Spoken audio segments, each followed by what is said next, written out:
everybody. I'm Gamestorm and I'm here to present to you a Minecraft texturing tutorial.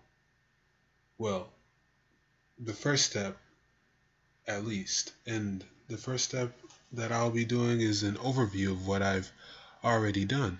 So let's just open up my world here.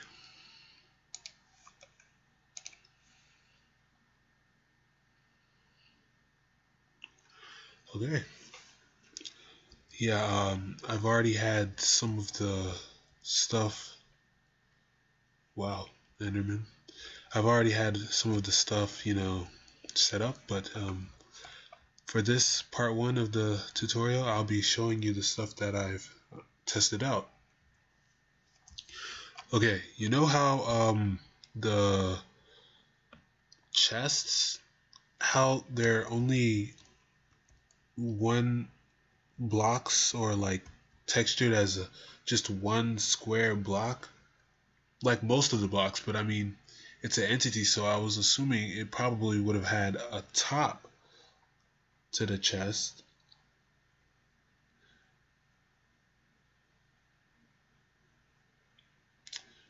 Let me just turn down my volume right quick. Sorry about that.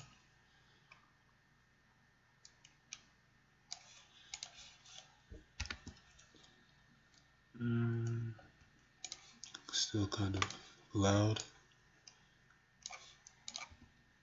Okay. So yeah, what I did, I textured it to look like a crate. And a crate has a top and a bottom, and the top has to fit on top of the bottom. So I gone ahead and made a 3D model for that, and this is what it looks like. The inventory item here is a 3D, but unfortunately, let me go to F5 mode here. See, look, you can tell that the top layer is on top of the bottom layer.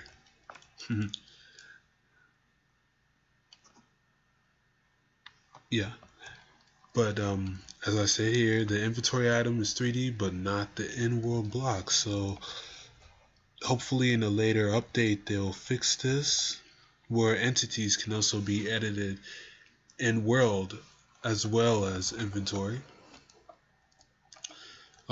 Okay, the next one is bookshelf. I've done different types for different sides, as you can see. Every single one is different.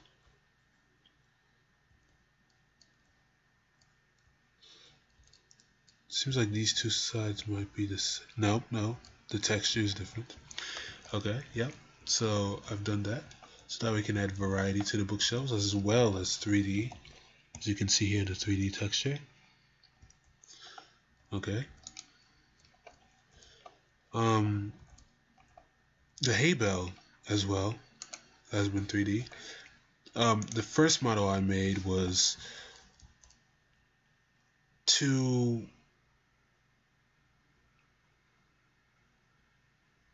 constrict it. So the little red straps, the ropes that wrap around the hay bale, when I had textured it, it was squeezing the hay bale too much. So I had to go ahead and edit it so that way it could go outwards a little bit more, but still constricted enough so that it can represent the rope being a different entity from the hay bale, the actual hay that's being wrapped around. Okay. That's it right now for the 3D shapes. Okay. Now, you know how it's annoying? I think I've already done this with my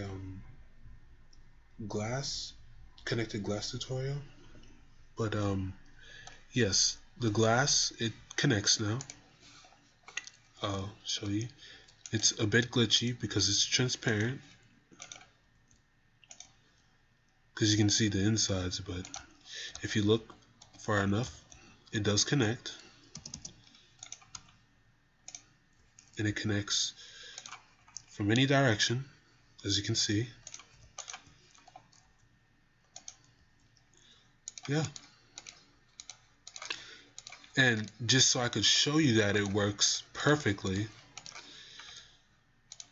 I went ahead and did smooth andesite and made that connect so that way I could show you. See? I'm not joking.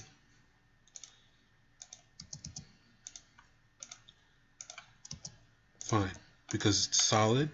It's a solid block. So you can't really see the inside texture. So yeah, it works really fine. And I showed you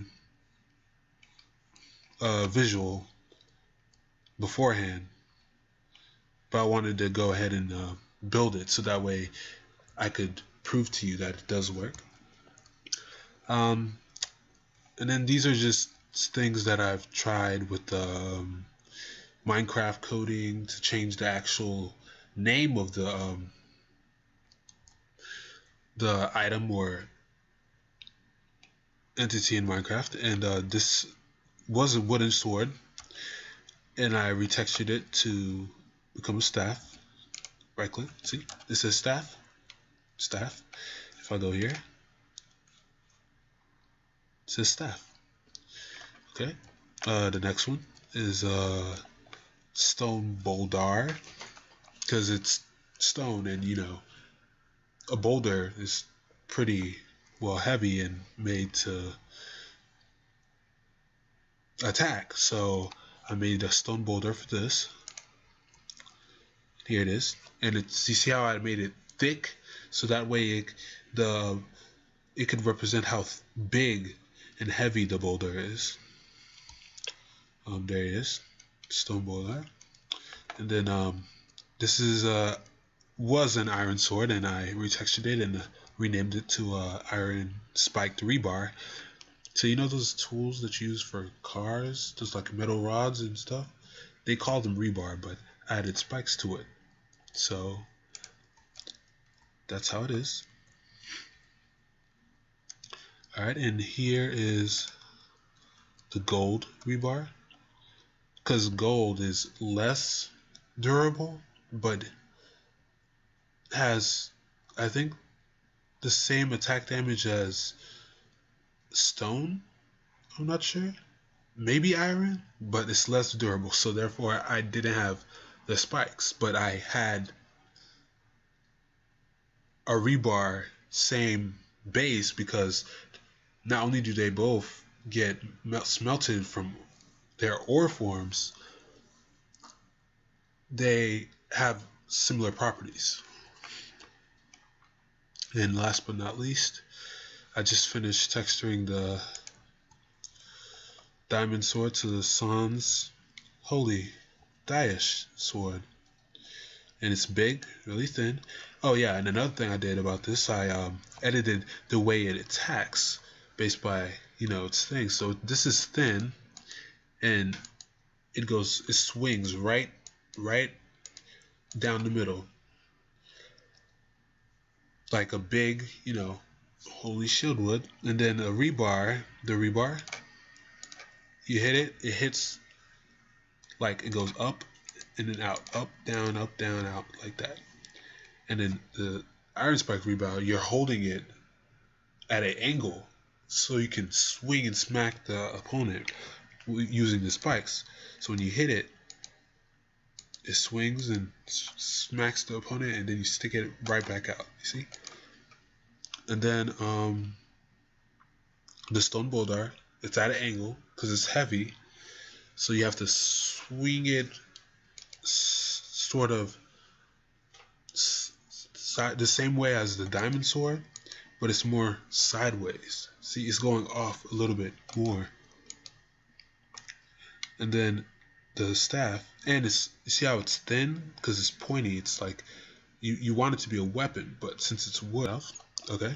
So back to what I was saying, the staff. It's thin, pointy, so it can be like a weapon. Since wood is weak, sharpen it so that way it can be effective. And oh, I have the F5 view.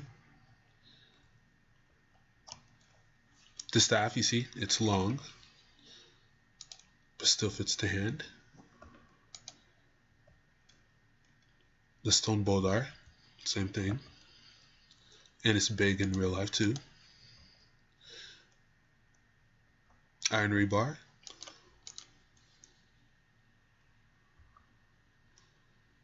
Gold rebar.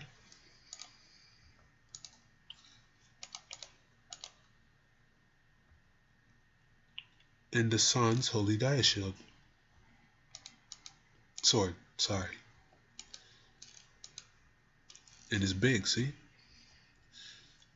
Yeah, that's all I did so far. And in the next tutorial, I'll teach you some tips of how I got started. This is Gamestorm signing off, and keep on gaming.